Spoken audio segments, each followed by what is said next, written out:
자, 이번 시간에는 2024년 2월 4일 112회죠. 전산회계이급 112회 실기 파트를 갖다가 같이 한번 풀어보도록 하죠. 지난 시간에는 이론 파트는 같이 다 풀어봤으니까 이번 파트는 실기 파트로 같이 풀어보도록 할게요. 여기 실무 파트. 자, 여기 이번 회사는 합격물산이라고 되어 있네요. 문구 자파를 판매하는 개인기업이라고 되어 있죠. 전산회계 2급에서는 법인기업이 아니라 개인기업을 대상으로 시험 문제가 출제가 돼요. 자, 우리 실기 요거 하기 위해서는 여기 프로그램이 홈페이지에서 기출문제 다운받게 되면 이렇게 파일이 나와 있을 것이고, 그 안에 데이터 파일을 갖다가 열어보시게 되면은 이렇게 2교시, 3교시 두 가지 폴더가 있고, 밑에 기출문제 설치 어떻게 하는지 나와 있는데, 일단 요 기출문제 설치 안내부터 한번 보도록 하죠. 여기서 여러분이 확인하셔야 될 것은 여기 보시게 되면 여기 폴더 두 개 있었잖아요. 폴더 2교시에는 전산세무 2급, 전산회계 2급. 우리가 이제 전산회계 2급을 하니까 여기 2교시 폴더에서 프로그램을 갖다 실행시킬 것이고요. 3교시는 전산세무 1급, 전산회계 1급 프로그램을 사용하실 거는 경우에는 여기서 프로그램을 실행시키라는 얘기예요. 자, 그 다음에 여기 중요한 거는 이거죠. 우리 전산회계 2급 프로그램을 사용하기 위해서는 임시수험 번호하고 감독관 번호를 입력해야지 프로그램이 실행이 돼요. 물론 교재에 있는 거 갖고 연습하시는 분들은 이게 필요 없겠지만, 여러분들이 실제 시험 기출문제를 갖고 풀 때는 요거를 입력해야지 돼요. 요거 같이 해볼 거니까 이따 같이 보도록 하겠습니다.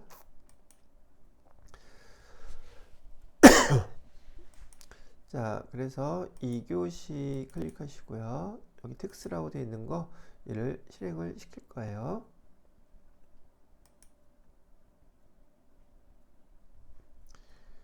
실행을 시켜보시게 되면,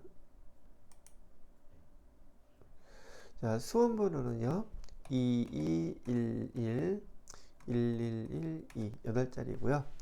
여러분 이름 이렇게 쓰면 되겠고, 설치하겠습니다.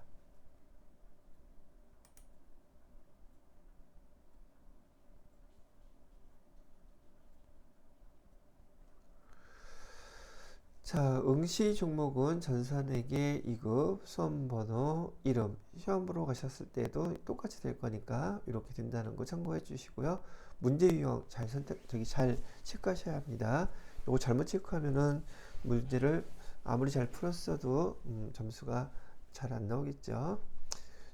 우리가 연습할 거는 우리 A형 갖고 할 거기 때문에 A형, 여러분이 시험장 가셔서 봤을 때는 A형인지 B형인지 구분 잘 하시기 바라고요.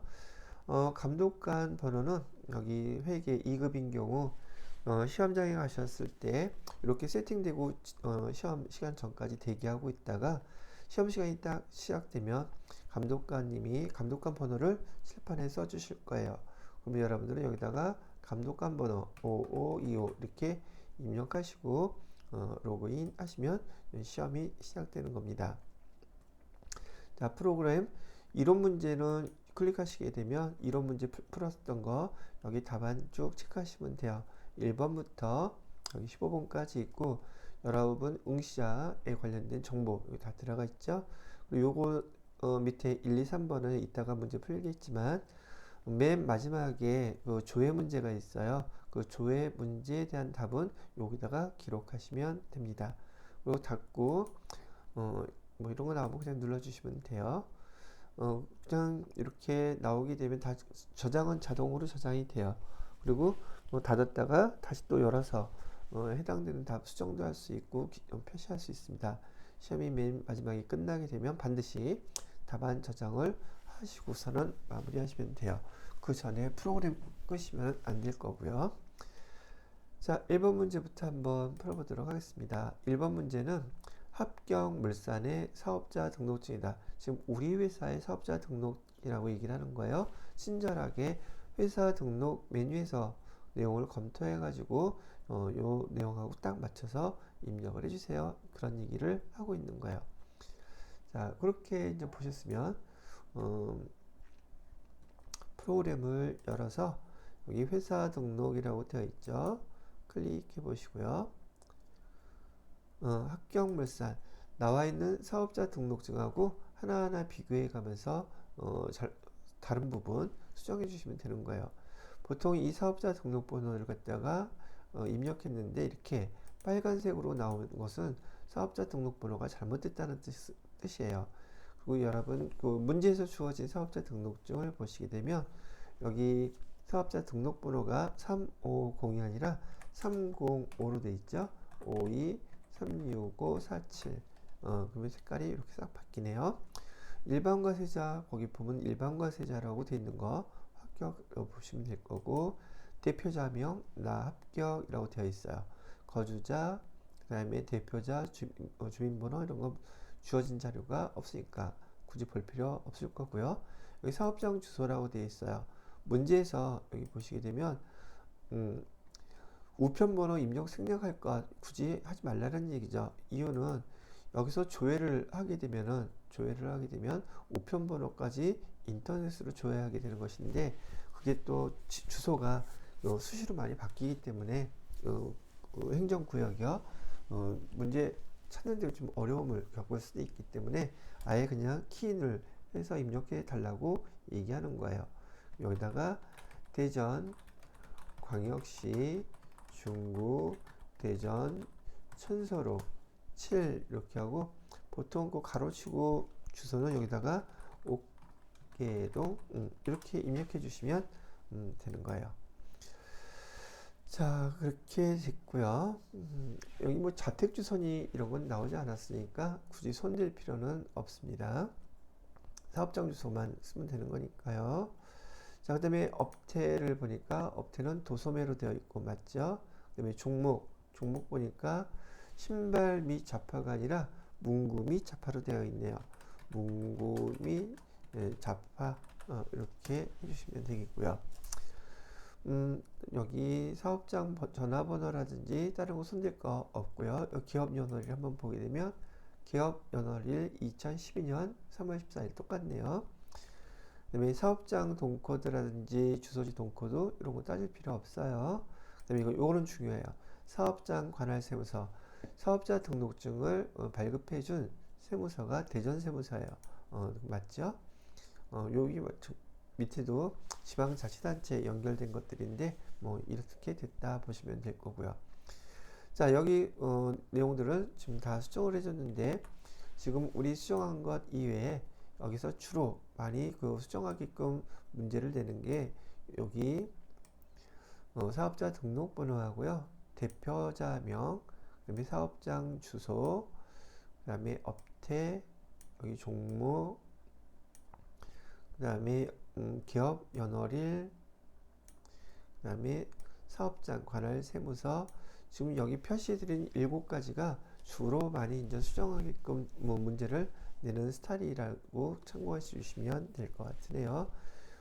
사업자 등록증이 표시되지 않은 것들은 문제에서 수정하라고 나오지 않으니까 참고로 이렇게만 알고 계시면 될 것 같습니다. 됐고요. 그 다음에 두 번째 걸로 넘어가 보도록 합시다. 두 번째 문제는 전기분 손익계산서래요. 전기분 손익계산서 입력되어 있는 자료와 지금 여기 문제에서 주어진 이 손익계산서하고 일치시켜 달라는 문제예요. 결과론적으로 수정하고 나서 당기 순이익이 3,110만원 이렇게 나오게끔 수정해 주시면 되고요. 순서대로 계정 하나씩 비교하면서 맞춰보도록 하겠습니다. 자, 여기서 전기분 손익계산서 클릭해 보시고, 자, 상품 매출 2억 2,700, 상품 매출 금액부터 매출액이 틀려 있네요. 그래서 여기를 2억 2,700이 아니라 2억 3,700 이렇게 수정해 주시고요. 그 그 다음에 매출원가 1억 5,300 예, 똑같네요. 그다음에 급여는 2,040만원 맞죠? 여비 교통비 여기 보니까 지금 여비 교통비가 없어요. 390만원이라고. 여비 교통비가 아니라 여기 뭐라고 나와 있냐면 복리후생비였네요. 그럼 계정을 여기서 수정해 주시면 돼요. 여비 교통비가 아니라 F2 눌러서 복리후생비 이렇게만 바꿔주시면 390만원 똑같게 되어 있죠. 자, 그 다음에 접대비라고 되어 있는데 2024년부터 접대비라는 계정 과목 대신에 접대비가 기업 업무 추진비라는 계정으로 바뀌었어요. 그렇기 때문에 앞으로는 접대비라고 쓰지 않고 기업 업무 추진비라고 씁니다. 이 프로그램이 지금 반영돼서 바뀐 것은 지금 현재 여러분이 쓰고 있는 프로그램이 3월 달에 나온 거예요. 근데 여기 지금 시험 문제는 2월 달에 시행된 것이기 때문에 접대비라고 시험 문제에선 나와 있지만 이게 바로 기업 업무 추진비로 바뀌었다. 앞으로 접대비라는 용어를 사용하지 않고 기업 업무 추진비라고 사용한다. 이 정도 이해하시면 되겠습니다. 그다음에 통신비를 보게 되면 통신비 37만원 맞죠? 감가상각비 550만원, 그다음에 임차료 50만원, 차량 유지비 79만원, 소모품비 109만원, 이자 수익 60만원, 그 다음에 자비 7만원, 그 다음에 기부금 500만원, 그리고 그 밑에 보니까 유형자산 처분손실인데 여기는 없죠.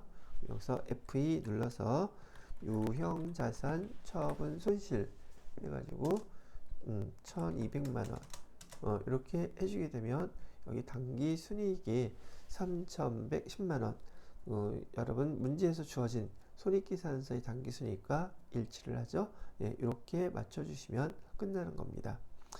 자, 제가 지금 여기 보시는 것처럼 계정을 하나씩 비교했죠. 중간중간 건너뛰지 마시고 꼭 이렇게 하나씩 참고 여기 순서대로 맞춰보시면 되겠습니다. 시간 그렇게 많이 걸리지는 않아요. 자, 3번 문제를 보겠습니다. 3번 문제 첫 번째 거는 합격 물산에 거래처별 초기 2월 자료를 주어지고 있네요.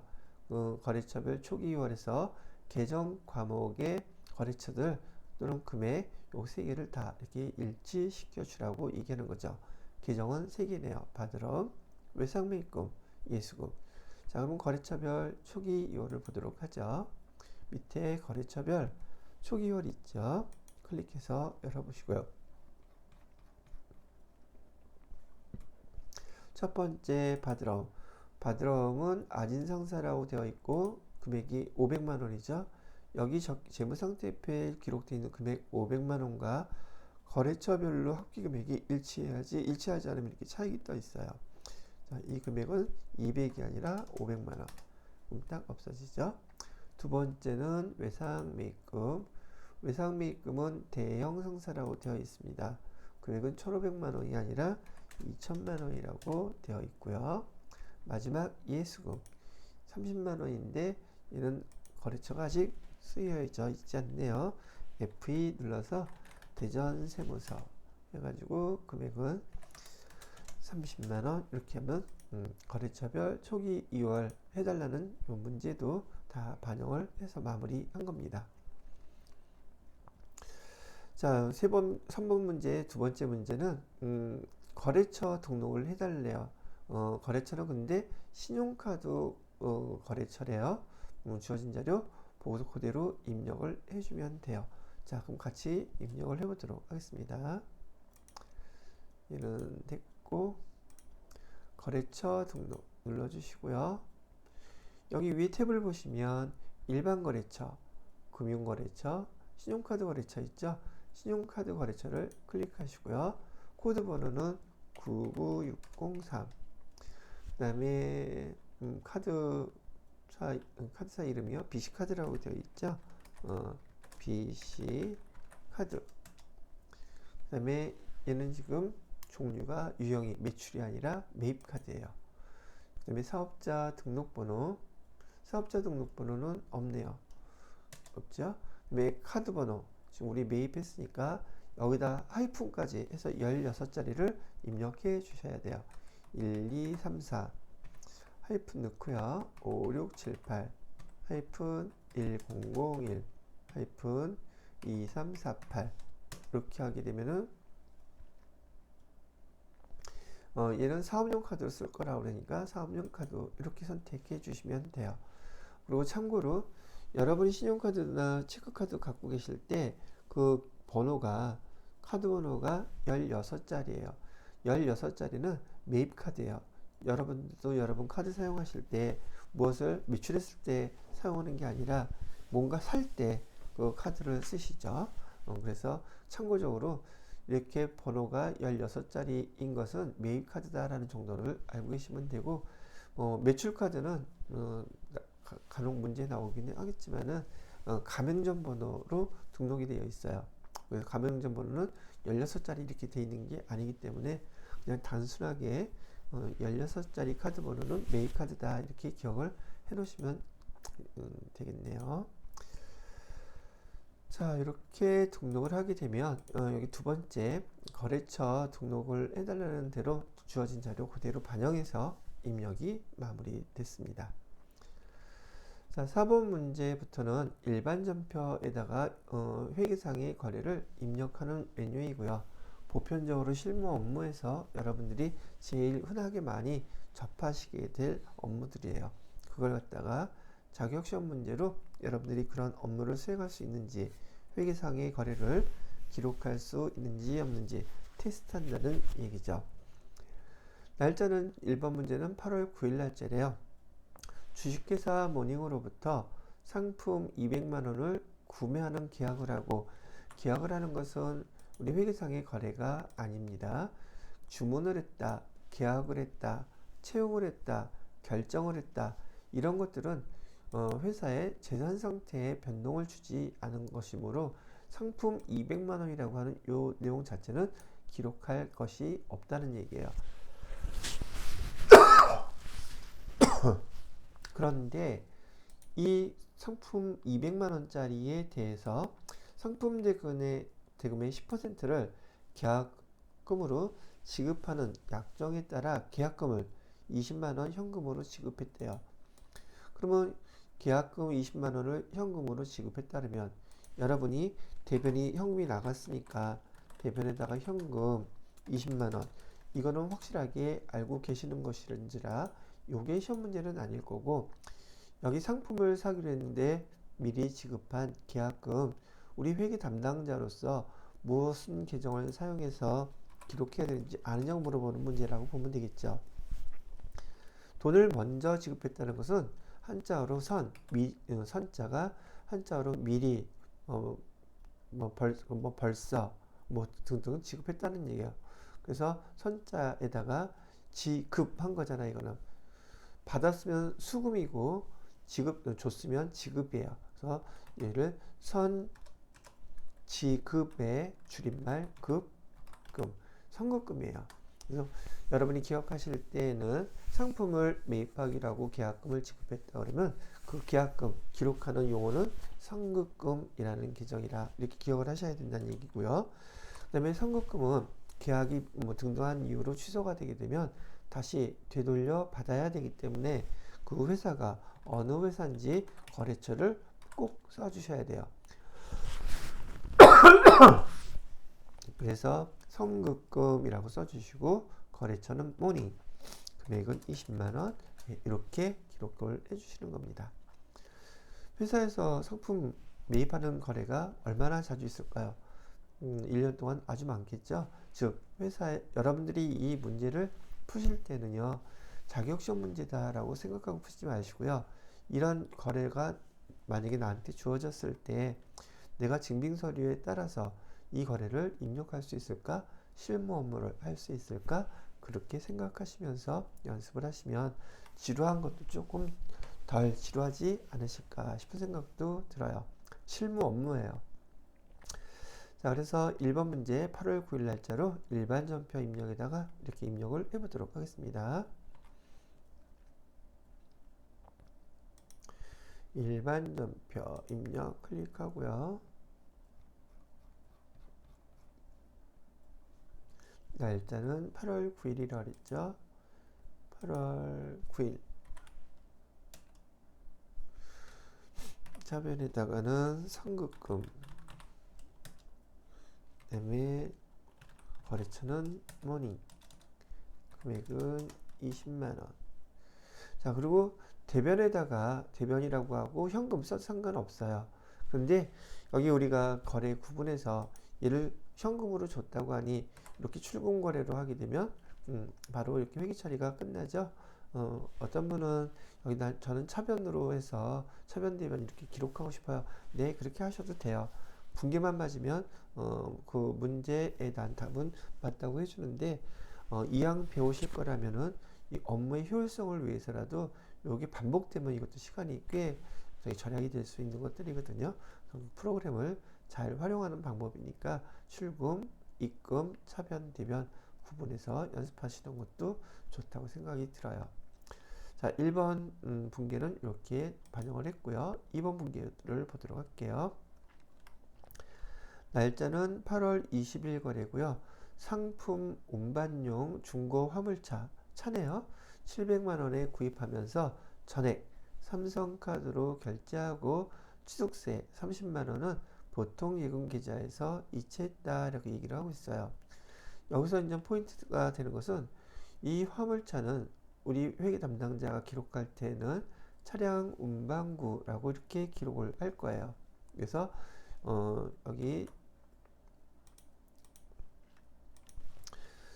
차변에다가 차량 운반구 이 700만원을 기록할 건데 지금 이 700만원을 갖다가 구입을 하면서 차량 운반구를 화물차를 구입하면서 이 차량에 대한 취득세, 세금을 냈대요. 그래서 여기 차량을 취득하는 과정에서 발생한 취득세, 이 취득세는 세금이기는 하지만 취득 과정에서 발생하는 부대비용이라고 봐요. 그래서 취득 과정에서 발생하는 부대비용은 차량 운반구 이 구입하는 자산에 포함시켜서 기록한다고 했어요. 그러면 차량 운반구 가격은 화물차는 700만원이고 세금이 30만원이지만 우리 회사 입장에서는 이 차를 살 때 들어간 그 돈은 얼마라고 기록한다? 이렇게 730만원이라고 기록해야 된다는 얘기예요. 세금과 원가를 하지 않고 차량을 샀을 때 발생한 취득세, 등록세, 똑같이 건물을 샀을 때 취득세, 등록세, 토지를 샀을 때 취득세, 등록세, 얘네들은 다 똑같아요.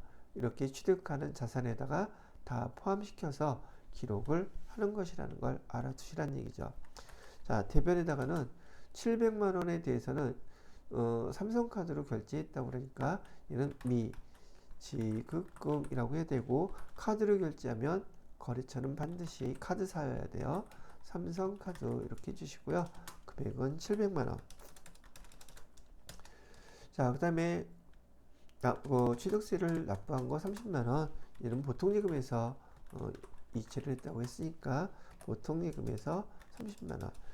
이렇게 입력을 해주시게 되면 8월 20일 회계상의 거래에 대해서 회계 담당자가 정확하게 기록하는 방법이었던 겁니다. 이 내용을 8월 20일 날짜로 일반 전표에다가 입력을 해보도록 할게요. 날짜는 8월 20일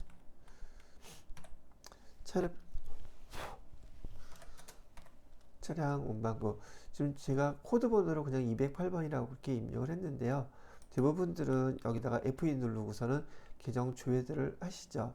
근데 많이 사용하는 계정들은 가능하면 앞으로도 공부를 계속 하실 것들이고 또 실무 업무도 이런 프로그램 똑같이 사용해서 하는 곳들이 많이 있기 때문에요. 코드 번호를 갖다가 암기를 해 두시면 좋겠어요. 실무에서는 그렇게 사용하게 되면은 업무 효율성이라든지 등등 여러 가지가 좀 좋은 것들이 많이 있거든요. 그래서 가능하면 회계 담당자들의 전문성이 있으니까 반복해서 연습하실 때마다 계정 코드 번호들은 자주 쓰는 것들은 외워놓기 바랍니다. 자, 차량 운반구 가격은 730만원이었고요. 대변에다가는 여기 미지급금, 여기 삼성카드였었죠. 여긴 700만원, 나머지 보통예금은 30만원, 예, 이렇게 기록해 주시면 되는 거였었어요. 자, 그 다음에 세 번째 문제를 볼까요? 날짜는 9월 25일이고요. 참고로 여러분이 입력하다 날짜 잘못 입력하면 그것도 틀린 것을 합니다. 그러니까 날짜 정확하게 입력하셔야지 돼요. 영업사원 김예진의 9월 급여를 보통예금 계좌에서 이체해서 지급했대요. 급여 내역은 다음과 같다고 되어 있고요. 하나의 전표로 처리하되 공제 항목은 구분하지 않고 하나의 계정 과목으로 처리하라고 되어 있어요. 이게 무슨 말이냐면, 자, 급여 명세서 이제 시험 문제 회계 2급, 1급 잘 나오는 것 중에 하나인데요. 또 실무 업무에서 월급들을 받게 되면 개인들은 회사로부터 이런 명세서, 급여 내역 받게 되죠. 그리고 또한 이 급여 내역 지급하는 게 작년부터 각 회사의 의무사항이에요. 직원들한테 급여 내역을 반드시 여기 주게끔 되어 있거든요. 자, 이렇게 급여가 있으면은 급여 수당 뭐 다 있죠. 회사로부터 받는 총 급여, 이거는 우리 회계 담당자가 급여라는 계정으로 쓰시면 되는 거예요. 급여는 우리가 비용이죠. 판관비예요. 급여 이렇게 쓰시고요. 370만원 이렇게 쓰시면 돼요. 그 다음에 대변에다가는요, 지금 4대 보험료, 여기 소득세도 있고 지방소득세도 있고 고용보험료, 국민 쭉 있죠. 이 전체 금액은 이 김혜진이라는 사원의 급여는 370만 원인데 실제로 이 김예진이라는 직원의 통장에 370만 원이 입금이 되나요? 안 돼요. 왜? 이 공제금액 이만큼은 빼요. 공제금액 총 얼마라고 되어 있냐면 51만 2,760원이죠.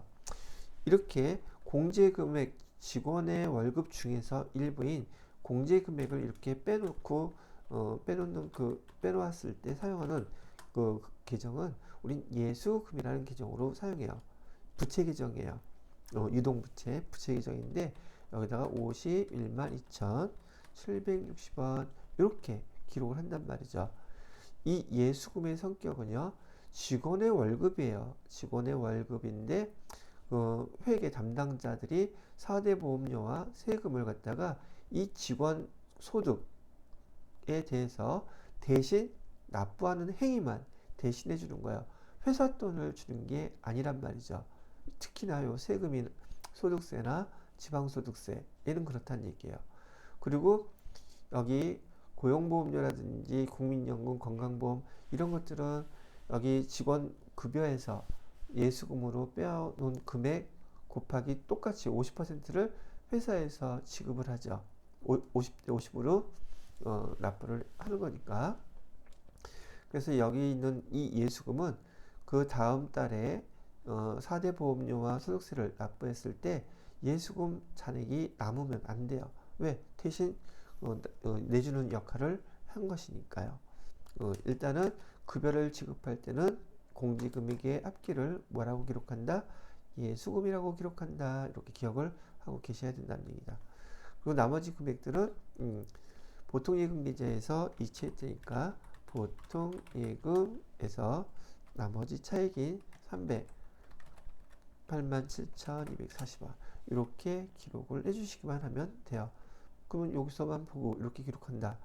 뭐 직원들한테 월급 매달 줘야 되잖아요. 그러면 이렇게 기록하는 거 최소한 한 달에 한 번은 있어야 되지 않겠어요? 즉 회사에서 실무 업무에서 아주 자주 발생하는 항목이라는 거, 거래라는 거 알아두시란 얘기죠. 그러면 9월 25일 날짜에 요 내용을 그대로 한번 입력해 보도록 하겠습니다.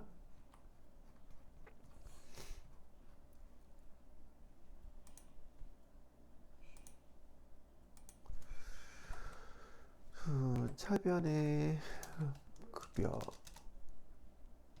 370만원, 대변의 예수금은 51만 2,760원, 나머지는 보통예금.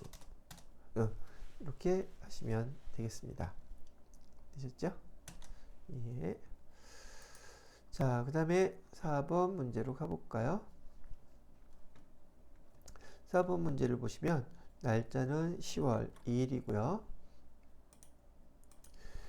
민족 최대의 명절 추석을 맞이하여 영업부의 거래처, 그 다음에 당사의 영업사원들, 직원들이죠. 에게 보낼 선물 세트 각각 200만원, 100만원을 구입하고 삼성카드로 결제했대요. 영업부 거래처에 보냈던 거는 200만원. 그러면 영업부 거래처는 차변에 접대비, 예전에는 접대비, 여기 시험 문제에서는 접대비였겠지만 기업 업무 추진비에서 200만원 이렇게 기록하시고, 여기 카드로 결제를 했으니 미지급금 해놓고 거래처는 여기 삼성카드라고 해주시고요. 카드로 결제한 금액은 여기 보니까 300만원 이렇게 돼 있죠. 그 다음에 100만원은 또 직원을 위해서 했으니까 여기는 복리후생비 해가지고 100만원 이렇게 기록해 달라는 얘기예요. 여러분들한테도 제가 조금 전에 말씀을 드렸던 것처럼 회사에서도 직원들을 위해서 또 거래처와 관련돼서 이런 증빙서류들, 전표들 많이 발생하거든요. 이건 시험 문제라기보다는 실무에서 많이 발생하는 걸 여러분이 처리를 할 수 있을까 없을까, 그래서 자격시험을 그대로 이렇게 보는 겁니다. 그러면 10월 2일 날짜로 이 내용을 그대로 입력해 보도록 할게요. 일단은 10월 2일 날짜로 하시고요. 차변에 기업 업무 추진비라고 해서 200만원, 그 다음에 복리후생비라고 해서 100만원, 얘는 미지급금 삼성카드라고 그랬죠. 삼성카드 이렇게 해서 300만원 입력을 해주시게 되면 문제에서 회계상 거래에 대한 기록을 여러분들이 다 마무리 하시게 된다는 얘기죠. 그쵸? 됐어요. 자, 5번이네요.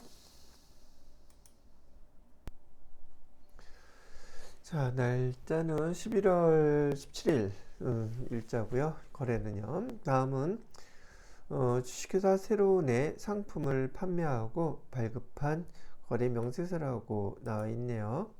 여기 상품을 판매했다니까 매출이겠죠. 대금 중 1200만원은 당좌 예금계좌로 입금이 되었고, 잔액은 새로운이 발행한 약속어음으로 받았다. 거래처가 발행한 약속어음은, 우리가 상품을 판매하고 받은 약속어음은 받으러음이라고 기록하는 거 알고 계시죠? 그래서 지금 우리가 상품을 매출하고 나서 우리가 받은 이익 대금에 대해서 1200만원은 당좌 예금에 입금이 됐대요. 당좌 예금에 1200만원 입금이 되었고요. 우리가 판매한 상품은 뭐라고 써야 되겠어요? 여러분이 여기다 이렇게 상품이라고 쓰시면 절대 안 돼요. 이건 매출입니다. 그래서 상품이라고 쓰는 것은, 상품은 재고자산이고요. 상품 매출이라고 쓰셔야지 됩니다. 여기다가 3,500만원, 상품과 상품 매출 계정 코드 번호도 달라요. 참고로 상품 재고자산인 코드의 계정의 재고번, 여기 계정 번호는 146번이고, 상품 매출이라고 하는 매출의 계정 코드 번호는 401번이에요. 매출 계정의 코드 번호는 401번. 매출은 손익계산서의 계정이고요. 상품은 재고자산의 계정이라는 것도 구분을 해 놓으시면 좋겠습니다. 자, 그 다음에 거래처에서 발행한 약속어음을 받았다고 했으니까 받을 이렇게 놓으시고요. 받을 어음은 매출 채권이에요. 그래서 얘를 거래처는 반드시 써야 되죠. 새로운 이렇게 쓰시고요. 금액은 나머지가 얼마가 되겠어요? 1200만원을 빼게 되니까 2300만원은 받을 어음으로 이렇게 표시해 주시면 되겠네요. 그래서 5번 문제 같은 경우에 11월 7일 날짜로 지금 보여드린 이렇게 기록을 해서 입력을 하시면 되겠습니까? 자, 한번 입력을 해보도록 할게요. 날짜는 11월 17일 이렇게 해주시고요. 차변에 당좌액으로 입금된 금액은 1200만원, 그 다음에 받으러옴으로 입금된 거죠. 거래처는 새로운이라고 했고요. 금액은 2,300만원. 자, 대변에다가는 우리가 상품을 매출했으니까 상품 매출 코드 번호는 401번으로 해서 3,500만원. 예, 이렇게 입력을 해주시면 회계상 5번의 회계상의 거래를 우리가 정확하게 잘 입력을 하신 겁니다. 자, 그 다음에 6번 문제를 보도록 하죠. 거래일자는 12월 1일이고요. 사업장 건물에 건물 엘리베이터 설치 공사 대금은 1,500만원. 보통예금 계좌에서 지급했다 그러고요. 이 엘리베이터 공사는 건물의 자본적 지출로 처리할 것. 그러면 이 자본적 지출이란 말 뜻은 사용된 그 유형자산의 같은 계정으로 기록해 주세요. 이런 뜻이에요. 자본적 지출. 그래서 12월 1일 날짜로 차변의 엘리베이터는 똑같이 유형자산인 건물 이렇게 기록해 주시고요. 금액은 1,500만원. 그 다음에 대변에다가는 보통예금 계좌에서 이체에 따랐으니까 보통예금 1,500만원 이렇게 써주시면 돼요. 우리 보통 그 사용 과정에서 유형자산을 사용하는 과정에서 자본적 지출과 여기 써놓을까요? 유형자산의 사용 과정에서 발생하는 돈, 사용된 돈, 우리는 보통 이를 자본적 지출이라고 부르고요. 이거는 사용된 자산의 계정으로 기록하라는 뜻이에요. 그 다음에 수익적 지출, 요거는 비용 계정으로 처리해 주세요 라는 뜻이에요.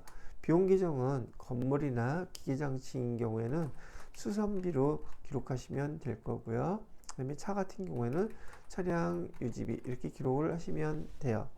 비용 처리로 해달라고 얘기하는 것인데, 여기는 지금 건물에 엘리베이터 설치 공사를 해서 공사 대금이 1,500만원 나왔는데 자본적 지출로 처리하라고 했으니 그 사용된 그 유형자산 있죠. 사용된 유형자산으로 이렇게 기록을 해달라는 뜻이에요.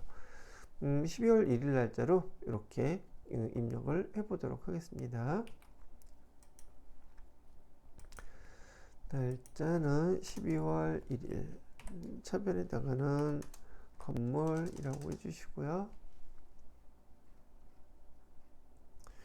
금액은 1,500만원. 대변에다가는 보통예금에서 빠져나갔으니까 1,500만원. 예, 이렇게 입력을 해 주시면 됩니다.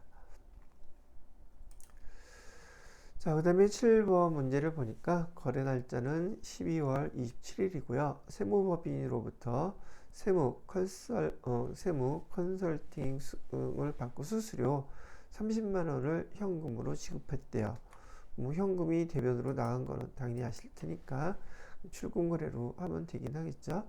이렇게 세무 컨설팅을 받고 수수료를 냈다고 하면 이는 수수료 비용이에요. 그래서 차변에는 수수료 비용 해서 30만원 쓰는 거, 대변에다가는 현금 30만원 이렇게 써서 우리가 출금전표로 하면 되는데, 7번 같은 경우에는 왜 이게 문제가 되느냐 하면, 여러분들이 수수료 비용 좀 이따가 조회를 해 보시잖아요.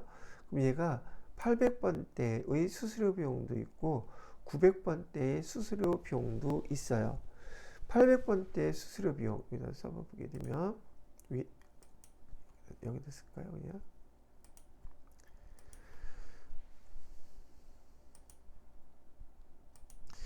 800번대의 수수료 비용 계정은요, 얘는 판관비 계정이에요. 그래서 영업이익에 영향을 미치는 그런 비용이기도 하고, 판관비라는 말 뜻이 영업 활동을 위해서 사용한 돈이라는 뜻이에요. 영업 활동을 위해서 사용한 돈이 판관비라는 뜻이죠. 자, 그런데 여기 900번대 수수료 비용은요, 얘는 영업외 비용이에요. 영업의 비용, 얘는 영업활동과 관계가 없는 비용으로 구분한다는 얘기죠. 바로 이 두 가지 차이점을 이해하신 다음에 세무법인으로부터 세무 컨설팅을 받는다는 얘기는 우리 영업활동과 관련돼서 납부해야 될 세금들 등등 우리 영업활동과 관련된 내용들에 대한 컨설팅을 받는 것이랍니다. 그래서 영업활동과 관련된 돈을 쓴 거예요. 그래서 얘는 800번대 수수료 비용이라는 것으로 여러분이 기록을 해 주셔야 된다는 얘기죠. 자, 그럼 이 출금전표로 해서 12월 27일 날짜로 입력을 해보도록 할게요. 날짜는 12월 27일 출금전표로 해놓고요. 여기 수수료 비용 이렇게 하면 여기 800번대 수수료 비용 판관비도 있고요. 900번대도 있죠. 근데 얘는 영업활동과 관련되어 있는 수수료 비용이기 때문에 판관비 800번대로 이렇게 써주셔야 된다는 얘기예요. 자, 금액은 30만원 이렇게 하고요.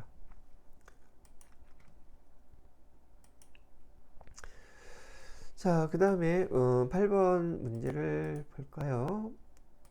8번 문제를 보니까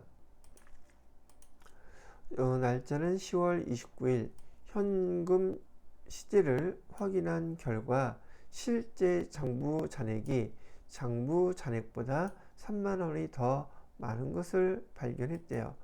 그러면 실제 금액이 현금이 더 많다는 뜻이죠. 실제 현금이 더 많았다고 했을 때는 현금이 입금된 것으로 처리합니다.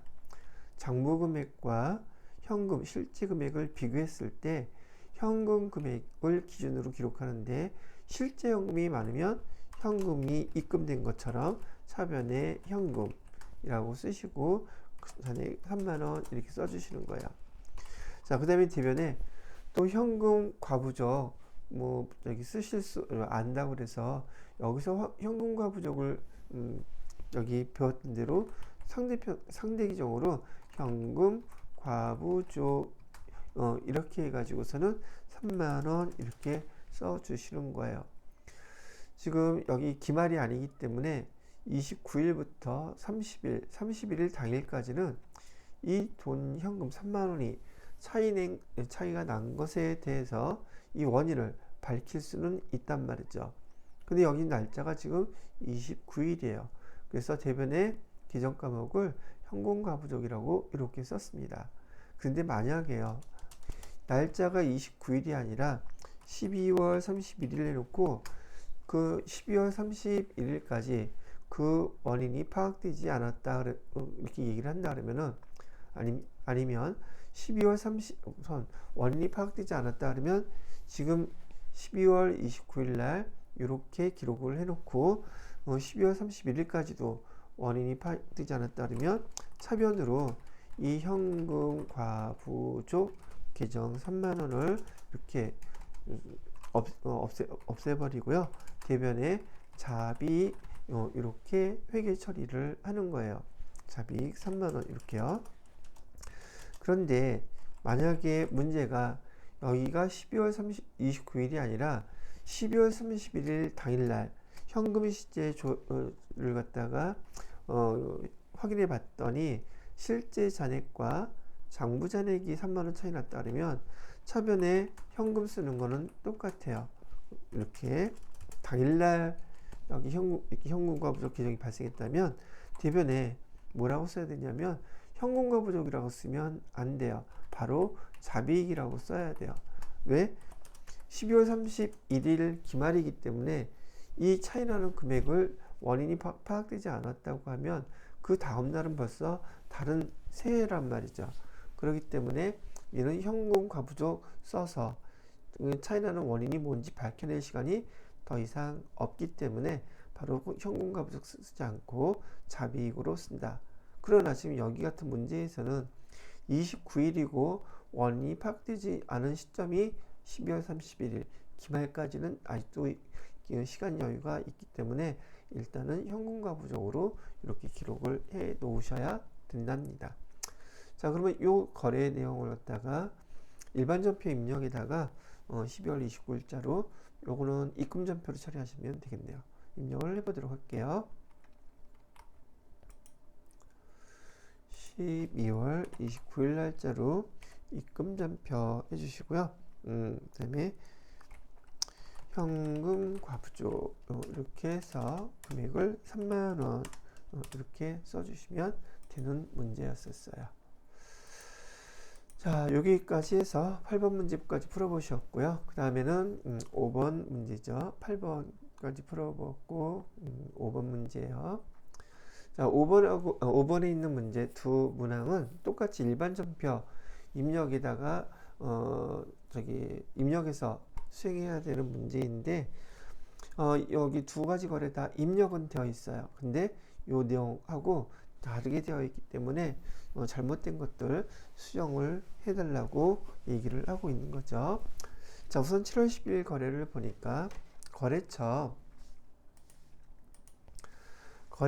하진 상사로부터 보통예금 계좌로 입금된 20만원 보통예금 계좌로 계정이 나와 있는 거죠. 20만원은 외상매출금을 회수한 것으로 처리하였으나 당일에 체결한 매출 계약건에 대한 계약금이 입금된 거였다 이게 해요.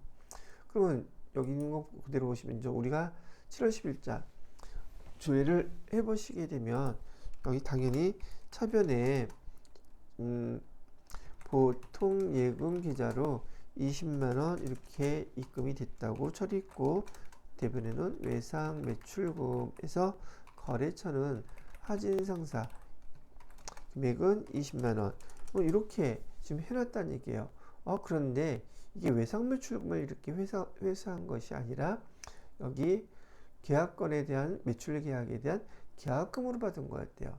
그럼 계약금으로 돈을 받았다? 그럼 계약금을 미리 받은 거잖아요. 그죠? 미리 받은 거니까 그 다음에 받은 거는 수금이라 그랬죠?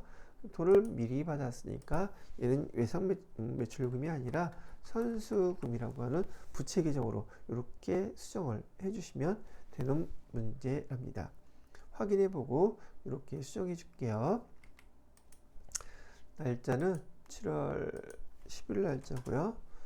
자, 차변에 보통예금, 대변에 계약금 입금이라고 되어 있으니까 얘를 갖다 뭘로 바꿔준다? 계약금은 선수금에서 바꿔주셔야 되고 거래처는 선수금은 부채 계정이니까 당연히 거래처는 그대로 내버려 두면 되겠다는 얘기입니다. 이렇게 수정해 주시는 거예요. 자, 그 다음에 11월 25일 거래를 보면 세금과 공과 20만원으로 회계 처리한 것은 회사 대표의 개인 소유 주택에 대한 재산세, 개인이 내야 될 세금인데 이걸 세금을 갖다가 재산세를 20만원을 회사가 현금으로 납부했대요. 그럼 얘도 똑같은 방법으로 설명을 하게 되면 지금 11월 25일 날짜에 그 계정을 조회해 보면 차변에 세금과 공과에서 20만원 이렇게 처리를 했고요. 대변에다가는 현금 납부했다 했으니까 현금 20만원 이렇게 지금 처리가 되어 있는 상태라는 거예요. 그런데 이 세금과 공과 계정은 회사의 업무와 관련된 걸로 세금을 냈다면 세금과 공과 쓰는 거 맞아요. 그런데 회사 대표라 할지라도 개인 회사에서는 여기 우리 전산회계기금은 개인기업이기 때문에 개인기업의 대표가 자기 개인에 대한 개인적 목적으로 이렇게 그 세금을 냈다고 하면은 세금은 세금과 공과로 쓰는 것이 아니라 자기 자본금을 자기가 다시 빼쓰는 역할을 하므로 이때는 인출금이라는 계정으로 이렇게 바꿔 주셔야지 되는 거예요. 그래서 11월 25일 날짜의 계정은 인출금 계정으로 이렇게 입력을 해 주시면 되겠습니다. 그래서 날짜를 여기 11월 25일 날짜 조회해 보시면 세금과 공과 이거는 회사의 업무를 위해서 세금을 쓴 거면은 세금과 공과가 맞지만 여기 개인기업에서 개인적인 목적으로 쓴 것은 인출금이라고 하는 이 계정으로 이렇게 바꿔서 써주시면 되는 문제예요. 인출금 계정은 전산회계 2급에서만 출제되는 문제입니다. 개인기업일 경우 발생하는 계정이기 때문에요. 자, 그래서 2번 문제까지도 같이 풀어보았네요. 자, 그래서 잠깐 쉬었다가 설명을 계속 이어드리도록 할게요. 자, 문제 6번은요, 결산 정리 사항에 대한 것들이고요. 총 4문제가 나와 있죠. 이게 결산 정리 사항은, 우리가 배울 때, 우리 보통 수동 결산이라고 해서 얘기하는 것은 지금 일반 전표 입력을 통해서 날짜는 12월 31일자로 차변, 대변 여러분들이 회계상의 거래를 입력하는 것을 우린 수동결산이라고 불렀어요. 반면에 자동결산은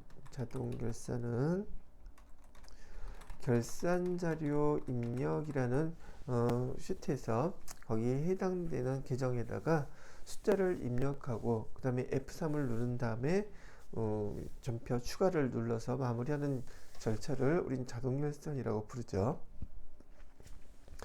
그래서 보편적으로 전산회계 2급에서는 1번, 2번, 3번 요 세 가지 문항은 수동결산에서 처리하게끔 되어 있고요.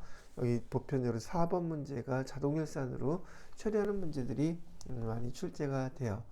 자, 이 정도 알아두시고 1번 문제부터 정리를 해보도록 할게요. 1번 상품 보관을 위하여 임차한 창고의 월 임차료 50만원으로 임대차 계약기간은 12월 1일부터 2024년 11월 30일까지며 매월 임차료는 다음 달 10일에 지급하기로 계약했다고 합니다. 자, 그러면 요 회계상의 거래를 보고서 우리가 여기 결산정리사항을 어떻게 해 주어야 되냐면 지금 여기 계약 기간을 보시게 되면 12월 1일부터요. 2023년 12월 1일부터 다음에 2024년 11월 30일까지인데 우리 회계 담당자들은 여기 2023년 12월 31일 날 결산이라는 걸 해야 되고 그러면 우리 한 달 기간 동안에 임차료가 발생할 테니 비용이 얼마 벌써 발생을 한 게 확정이 되겠죠. 50만 원이. 그런데 얘를 지급해야 되는 날짜는 다음 1월 10일 날 임차료는 다음 달 10일 날 지급하기로 계약을 했다고 하니까 다음에 돈을 지급하게 된단 말이죠. 그래서 이거 지급할 때 차변에 임차료, 대변에 뭐 현금으로 줬다 그러면 현금 이렇게 쓸 수가 없단 말이에요. 왜? 벌써 비용은 발생을 했고 그 비용 발생한 이 50만 원이 올해 2023년도 결산할 때 손익계산서에 반영이 되어야 되는데 아직 지급은 되지 않은 상태예요. 그렇다고 해서 우리가 아무것도 기록을 안 한다? 그러면 안 된다는 거죠. 왜냐하면 재무회계는 발생주의로 기록을 해서 올해 안에 발생했던 수익이든 비용이든 그 금액들을 손익계산서에 반영을 시켜 주어야 되기 때문이죠.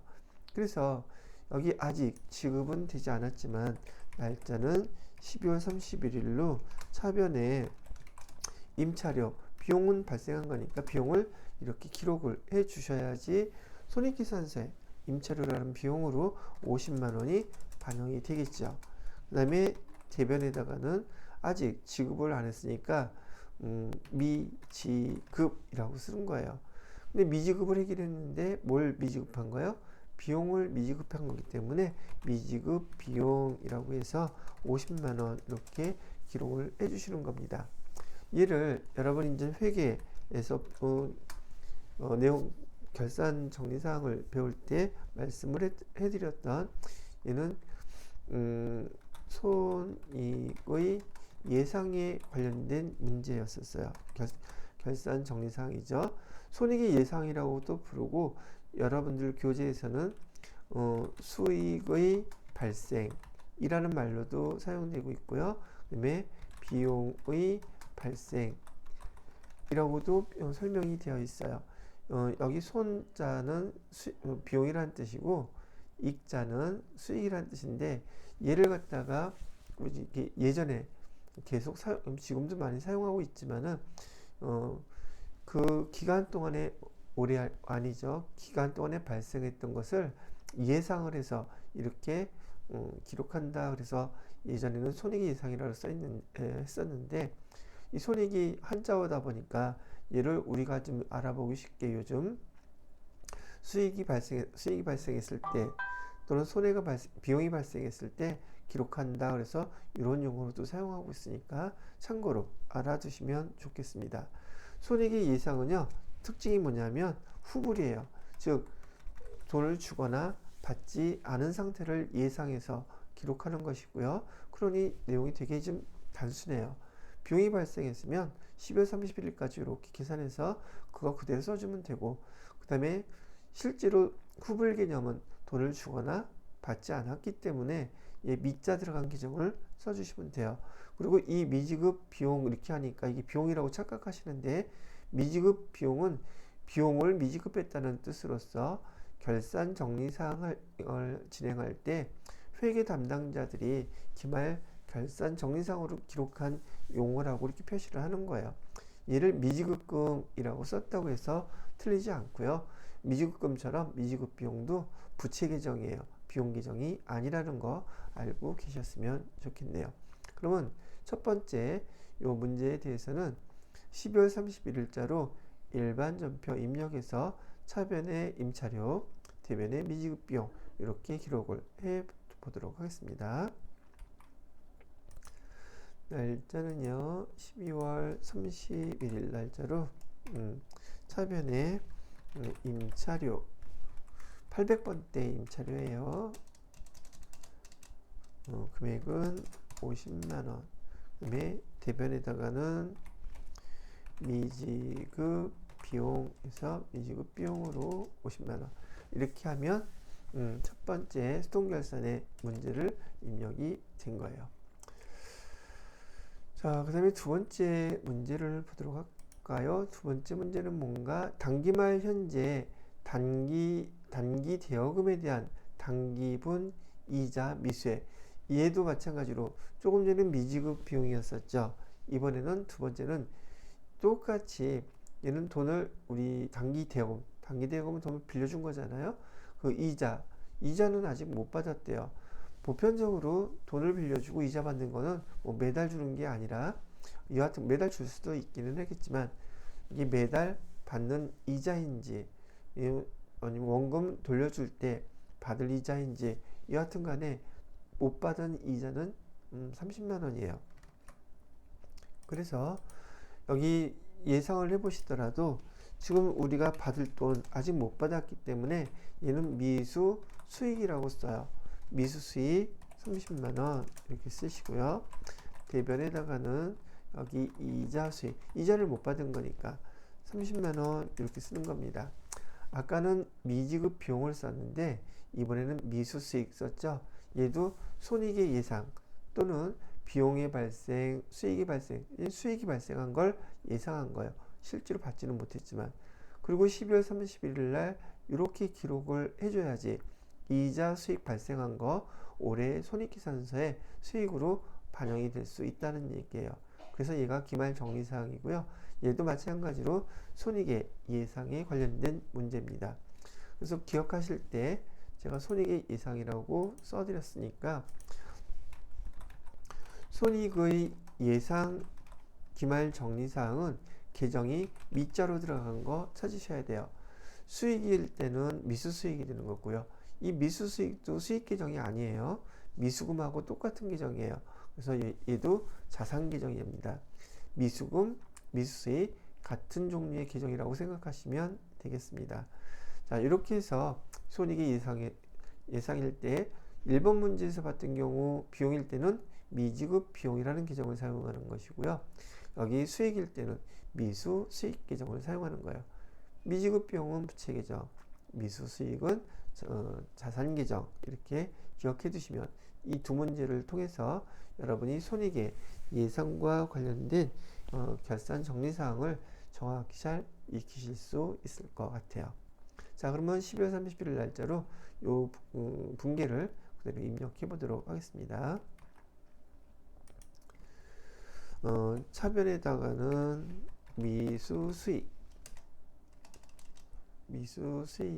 30만원 써주시고요.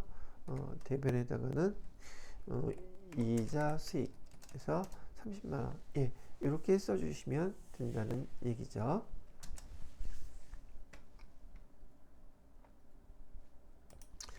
자, 세 번째 문제를 보면 결산일 현재 마이너스 통장인 보통예금 기업은행이래요. 계좌 잔액이 마이너스 80만원 이렇게 돼 있대요. 그럼 보통예금 통장인데 마이너스 나온다는 게 말이 안 되죠.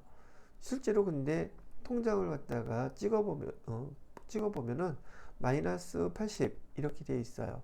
그런데 이렇게 보통예금 통장에 마이너스 통장으로 만들어놔서 마이너스 80만원 이렇게 되어 있다 할지라도 12월 31일 결산때가 되잖아요. 결산때가 되면 실제로 통장에다가 돈을 입금은 하지 않더라도 장부상으로 보통예금 통장이 마이너스로 나타나 있으면 안 돼요. 그래서 실제로 통장에다가 돈을 입금을 시키지 않더라도 일단은 결산 시점에서 보통예금에 돈이 입금된 것으로 이렇게 회계 처리를 합니다. 그러면 보통예금 통장에 80만원 이렇게 쓰게 되면 통장에 있는 잔액 마이너스 80만원과 지금 보통예금 80만원 두 개가 되면 잔액은 제로가 되죠. 그렇게 잔액이 없는 것으로 만들어 놓는 항목이 결산 정리 사항이 됩니다. 이렇게 마이너스 통장을 사용하고 있는 회사의 입장에서는요. 그리고 대변에다가는 보통예금에 실제로 들어오지는 않았지만 기말 정리 사항으로 보통예금 80만원에서 실제 통장의 잔액하고 띵띵해서 잔액이 제로인 걸로 만들어 놨다면 대변에다가는 이 돈을 빌린 것으로 우리가 부채로 기록을 해줘야 돼요. 그때 사용하는 계정이 단기 차입금이에요. 단기 차입금 많이 보셨죠? 이 단기 차입금은 부채이기 때문에 거래처를 반드시 써주셔야 됩니다. 기업은행이라고 해서 80만원 이렇게 기록을 해주는 거예요. 그래서 여러분이 한 번만 봐두면 내용이 어렵지는 않은 거기 때문에 회사에서 보통예금 통장에 마이너스 통장에서 마이너스가 생겼을 때는 결산할 때 그 잔액 제로로 만들기 위해서 마이너스 똑같은 금액을 차변에 보통예금 써주시고 이 돈은 단기 차입금으로 빌린 돈으로 이렇게 기록하는 거구나. 네, 그렇게만 알고 계시면 된다는 얘기예요. 자, 요 세 번째 문제도 12월 31일자로 이렇게 입력을 해보도록 하겠습니다. 차변에 보통예금으로 80만원 이렇게 해주시고요. 그 다음에 대변에다가는 단기 차입금하고 거래처는 기업은행 80만원, 예, 이렇게 표시를 해주라는 얘기예요. 자, 네 번째 문제를 보니까 보유 중인 비품에 대한 단기분 감가상각비를 계상했다라고 얘기를 하고 있네요. 자, 2022년 1월 1일부터 취득원가는 5,500만 원이었대요. 그다음에 잔존가액은 없는 것으로 하고 내용 연수는 10년. 정액법으로 상각을 한다고 했었고 상각률도 가르쳐 주겠네요. 그런데 정액법으로 상각한다면 상각률은 알 필요가 없어요. 취득원가를 나누기 10 하면 되니까. 그러면 이걸 갖다가 정리를 해드려 보면 우선 5,500만 원이었는데 정액법은 내용연수 10년으로 나눈 그 금액을 매년 같은 금액으로 상각하는 방법이니까 550만 원 이렇게 써주시면 되겠죠. 그러면 2022년에도 550만 원이었을 것이고 올해 2023년에도 550만 원 이렇게 써주면 되겠죠. 상각률 가르쳐준 것은 이건 정률법일 때는 취득 원가에다가 10% 정률로 계산을 해야 되지만 지금 우리 정액법에서는 상각률이 필요가 없단 말이죠. 그러나 여기 시험을 왜 이렇게 냈느냐? 여러분이 정액법과 정률법을 정확히 구분할 줄 모른다면 이걸 써야 돼? 이걸 써야 돼? 헷갈릴 수가 있겠죠. 그래서 시험 문제를 낸 거야. 정확히 알고 있는지를 물어보기 위해서. 그러면 여기서 비품이라고 했으니까 이 네 번째 문제는 자동 결산으로서 그 결산 자료 입력해서 요거를 수행한다 그랬었죠. 자, 이 550만 원을 비품의 감가상각비에다가 여러분이 입력해 주시면 돼요. 어디에서 이렇게 보시게 되면 여기 결산자료 입력이라고 되어 있죠. 결산자료 입력 클릭을 해주시고요. 날짜는 1월부터 12월까지 조회를 합니다. 그리고 요 밑에 보시게 되면 감가상각비 비품 여기 난 있죠. 여기에다가 550만원 입력하시면 돼요. 그런데 실제로는 회사에서 감가상각할 유형자산들이 아주 많아요. 그래서 여러분들이 실무 업무에서는 이 감가상각을 누르게 되면 여기 코드번호, 계정 과목명, 경비구분, 고정자산 할 거 없이 모든 것이 다 등록되어 있고 여기 결산 반영만 누르면 감가상각비가 계정별로 다 반영이 되게끔 되어 있어요. 근데 얘는 지금 현재 시험 문제인지라 어느 항목에다가 어떤 내용을 어떻게 반영하는지를 알기 위해서 낸 문제예요. 근데 그렇게 정액법을 감가상각비 얼마라고 계산할 줄 알면 여기에다가 그냥 550만원 이렇게 입력하고 엔터 치시면 된다는 얘기죠. 이렇게 끝나는 게 아니라 반드시 여기 전표 추가 누르셔야지 돼요. 그래야지 이 입력된 금액에 대한 자동 분계가 실행이 된답니다. 전표 추가 눌러주시고 예. 그럼 여기 자동 결산 분계 완료됐다고 되어 있죠. 그리고 일반 전표 다시 12월 30일자로 조회해 보시게 되면 결차 결대 해가지고선 감가상각비 550만원에 대한 게 자동으로 분기가 되어 있는 것을 확인하실 수 있는 거예요. 이렇게 해야지 결산이 마무리가 되는 거죠. 자, 이렇게 해서 여기 결산 정리사항으로 4가지 문제 한번 쭉 풀어봤고요. 마지막 7번 문제는 장부조회와 재무제표조회 문제랍니다. 그래서 장부조회, 재무제표조회를 한 번씩 쭉 또 같이 보도록 할게요. 첫 번째 문제는 1월부터 5월까지 기간 중에서 현금 지출이 가장 많은 달은 물어보고 있죠. 월 비교에는 이렇게 현금이라는 계정에 대해서 월 비교는 장부 총계정원장에서 조회한다. 이렇게 기억을 해두시면 되겠어요. 월 비교는 총계정원장. 그래서 여기 총계정원장을 클릭하셔서요. 1월부터 5월까지라고 했어요. 1월 1일부터 5월 31일까지죠. 계정 과목은 현금이라 했어요. 자, 그러면 현금이라는 계정에 대해서 차변의 금액과 대변의 금액이 이렇게 표시가 되고 있죠. 현금 계정의 차변은 입금을 뜻하고요. 그다음에 현금 계정의 대변은 출금을 뜻해요. 그래서 입금된 거 여기다 써볼까요? 입금 내역. 여기는 출금 내역. 근데 문제는 이 기간 중에서 현금 지출이 가장 많은 달을 물어보고 있어요. 그럼 지출이라고 하면 출금, 여기를 얘기하는 거겠죠. 몇 월 달이 가장 출금이 많았나 봤더니 2월 달에 3,600만 원 지출이 가장 많았네요. 그래서 요게 답이 되는 거예요.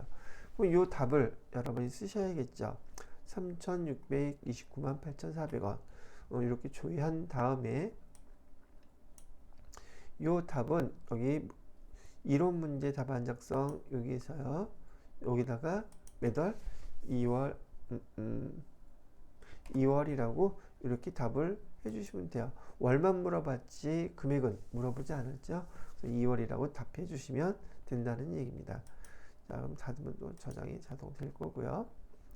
자, 그 다음에 두 번째 문제는 상반기 1월부터 6월까지 중에서 현금으로 지급한 급여, 판관비죠.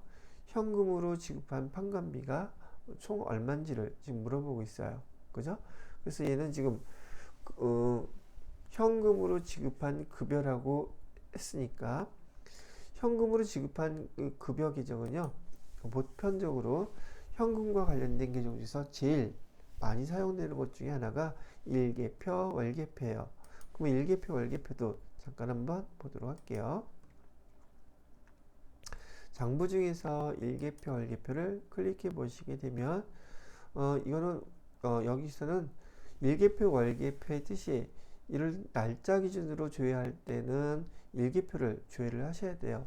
예를 들어서 5월 25일부터 7월 10일까지 이런 식으로 날짜를 갖다가 조회할 때는 일개표를 사용하는 것이 편하지만 지금처럼 1월부터 6월까지 월 단위로 비교할 때는 이 월개표를 사용해서 1월부터 6월까지 이렇게 조회하는 게 더 수월하단 말이죠. 물론 일개표에서 1월 1일부터 6월 30일까지 이렇게 조회를 해도 마찬가지로 똑같은 결과가 나옵니다. 그런데 보통 월 단위 비교할 때는 이렇게 월개표를 이용하시고 일 단위로 조회하실 때는 일개표를 이용하시는 게 좋아요. 자, 그 다음에 수업 시간에도 말씀드리는 내용처럼 일개표, 월개표 볼 때 주의하실 게 하나 있다 그랬었어요. 일개표, 월개표를 볼 때 여기 현금 계정이 나와 있는데 우리가 기본적으로 알고 있는 현금 계정은 입금됐을 때, 즉 증가했을 때는 차변이고 그다음에 출금했을 때는 대변이라고 배웠는데요. 일개표, 월개표에서만큼은 왼쪽 차변이 지출 금액을 뜻하고 있어요. 그 다음에 대변이 입금 금액을 뜻하고 있다는 얘기죠. 이렇게 먼저 기억을 하셔야 돼요. 현금이 지출이 됐는데 이 현금이 계정별로 얼마가 추출됐고 얼마가 입금됐고 알 수 있는 장부는 여기 일개표, 월개표밖에 없어요. 그래서 여기 계정에서 현금이 어떤 계정이 현금이 얼마가 지출됐느냐고 또는 어떤 금액이 입금이 됐냐고 현금으로 물어보게 되면 계정과 관련돼서 반드시 여기 일개표, 월개표에서 조회를 하셔야지 돼요. 문제에서 급여 문제 물어봤죠. 자, 급여 어디 있어요?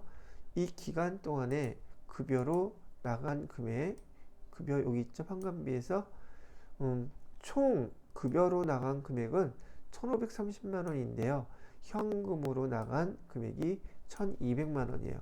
그럼 답은 1,200만 원이라고 여러분이 써 주셔야 된단 말이죠. 그리고 현금으로 나간 것이 아니라 대체된 거죠. 대체돼서 나간 금액도 330만 원이 있다.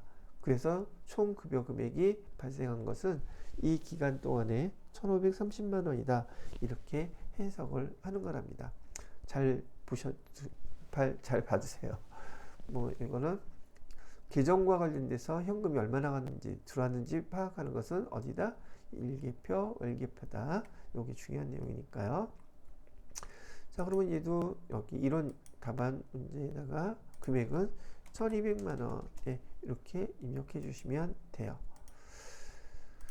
자, 그 다음에 마지막 문제네요. 6월 1일부터 6월 30일까지 외상 매출금을 받을 어음으로 회수한 금액은 얼마입니까? 외상 매출금을 받을 어음으로 회수한 금액을 물어보고 있어요. 그러면 이거는 지금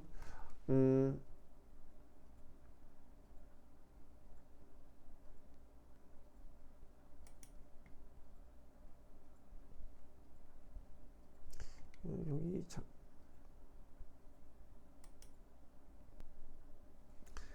자, 이 기간 6월 1일부터 6월 30일까지 외상 매출금을 회수했는데 현금이나 보통 예금으로 받은 것이 아니라 받을 어음으로 회수했다고 했으니까 차변에 받을 어음이 증가를 했겠죠. 그래서 얘는 지금 거래처를 물어보는 것도 아니고 계정만 물어보고 있어요. 그럼 받을 어음으로 회수한 게 얼마냐고 했으니 우리는 받을 어음 계정만 조회를 해보면 되겠죠. 이 기간 동안에. 그래서 어떻게 했냐? 얘는 계정이기 때문에 이런 경우에는 계정별 원장을 클릭하는 거예요. 그래서 여기 6월 1일부터 6월 30일까지 계정 과목은 받을 어음만 조회해 보면 돼요.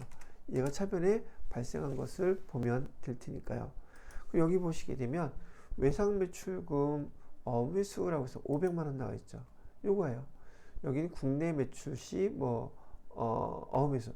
그럼 매출했을 때 어음으로 받은 것이고요.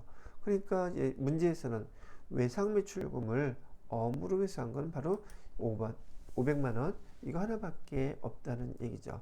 그래서 요거에 대한 걸 이렇게 찾으셨으면 아까하고 똑같이 여기 조회 문제에다가 여기다가 500만 원이 답이에요. 이렇게 쓰시면 돼요. 그래서 앞에서 이런 문제 풀었을 때 답안 클릭하신 것과 지금 저기 조회 문제에서 1, 2, 3번 여기다 이렇게 기록하시고 난 다음에 닫기 누르시면 일단 저장이 되고 그 다음에 모든 문제가 다 마무리됐다 시험이 끝났다 생각하시면 최종적으로 이 답안 저장을 누르시게 되면 여지껏 여러분이 입력하셨던 모든 자료가 이 답안으로 저장이 된답니다. 그리고 이제 프로그램 끄고 그 다음에 프로그램 저기 나가시고요. 그 다음에 USB 빼가지고서 감독관한테 제출하고 나오시면 되는 거예요. 자, 이렇게 해서 112회 2024년에 들어서 2월 달에 처음 시행되었던 112회 문제 실기까지 여러분들하고 다 마무리가 됐네요.